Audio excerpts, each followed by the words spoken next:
Hey everybody, happy Wednesday. Today I'm doing my regular Wednesday live video. Today it's just me, I don't have a guest, but I am going to try to keep it really short because I know everyone's busy. But if you're watching this on a replay, I would love to hear below what you got from this video, any questions or thoughts that you have, or even just a hashtag replay if you're watching it on replay. Because I like seeing who's watching these. So today I want to talk about assessments and what the heck they're good for. So a lot of times when we hear assessment or test, we have a negative connotation in our mind because we have some maybe negative experiences with those things in our past. So state testing when you were younger, or like SAT, ACT, high pressure situations that kind of gave you some anxiety about assessments. But there are some things that make assessments good for students, parents, and teachers. And so that's what we're going to talk about today. But first, I want to talk about the different kinds of assessments very briefly. So in education, we like to think of assessments in two different categories. The first category is formative assessments. So these are actually assessments that happen as your child is still learning the material.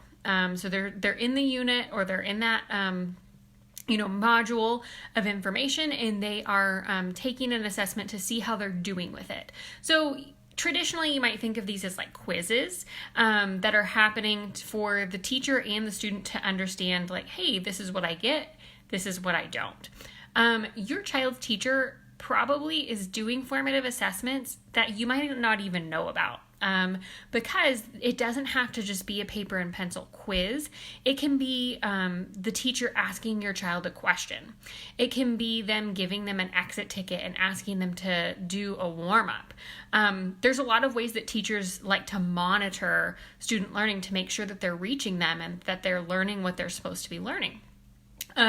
So that's how teachers kind of keep tabs on how your child is doing. When your child gets into older grades, that's how your child keeps tabs on how they're doing in the course, and see if they need to make some course corrections.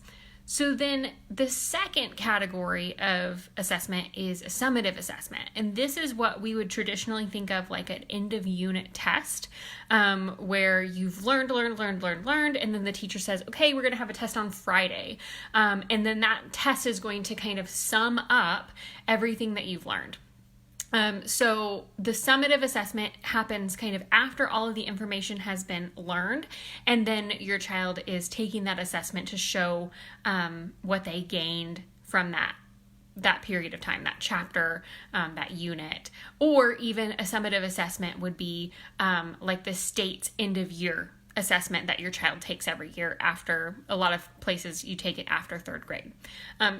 So summative assessments, though, don't have to be a paper and pencil test. Sometimes it's a project. Sometimes it is like a speech that your child gives, anything that they're doing to show that they have learned all the material. That is what a summative assessment is. And so very briefly, before I talk about the benefits, you might be wondering about the negatives of assessments. And there are some, especially when we take assessments to the extreme. So when we're doing things like high stakes testing, where something's going to happen because of the child's result, whether it's going to happen to the teacher or your student, that can be kind of harmful because there's a lot of pressure there, either for the student or for the teacher or for both. And so they're going to be a little bit more stressed.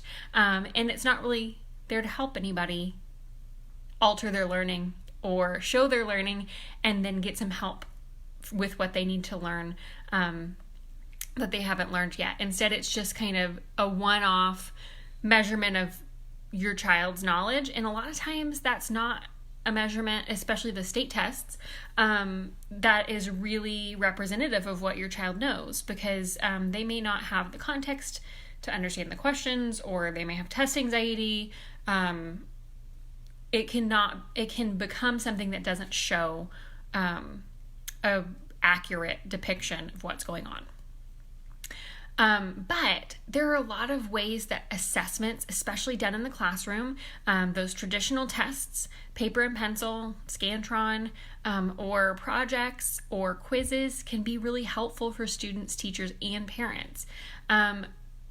We can't monitor learning without assessments. So if your child is learning in a class, we can't know what they're learning unless they have an assessment of some type, because we need to keep tabs on how they're doing and if they have any gaps, if they're not totally grasping what's going on in the class. We need assessments in order to figure that out. So when your child brings home an assessment and they haven't done very well on it, it's actually an opportunity for the teacher and for you and for your child to say, okay, what is not going right here? And what do we need to do to get back on track? How can we help you learn in a way that's better for you? And what are you not understanding? And how can we get you to that place of understanding? Negative test scores don't have to be bad. We work with a lot of our students on realizing that mistakes are a really great opportunity to learn. So bringing home a test score that you weren't wanting or weren't prepared for can be a really great opportunity to go through and learn something, or decide where you might need to seek out some more help. Even tutors perform summative and formative assessments when they're working with their students. They may do a formative assessment every time they meet with a child to see how much of what they're talking about the student is grasping. They may just ask a couple questions and record what happened when the student answered them, or they might give them an actual assessment. There's lots of screeners and assessments out there that you can use to kind of diagnose what's going on with a student. So assessments are really helpful for educators and parents and students, for making sure that learning is happening. So I think sometimes assessments get a bad rap because we automatically label assessments as tests, and high pressure ones at that. But there's a lot of ways that educators have found out how to do low pressure assessments for students, and whether that's kind of scaling things on a rubric instead of a percentage grade, or letting students kind of try until they master that subject, keep trying at that test.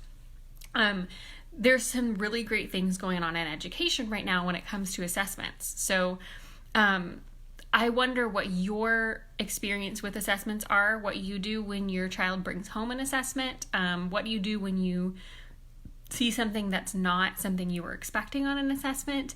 And then obviously there's something to test anxiety as well, and when you might not be getting a full picture of what your child can do and what the assessment says isn't what you've seen at home.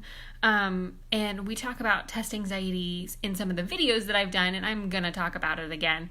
But assessments can be really helpful just depending on how we deliver them and how we treat them. And a lot of that has to do with mindset as well. So I hope this was helpful. Let me know what you think in the comments below, and I will see you next Wednesday.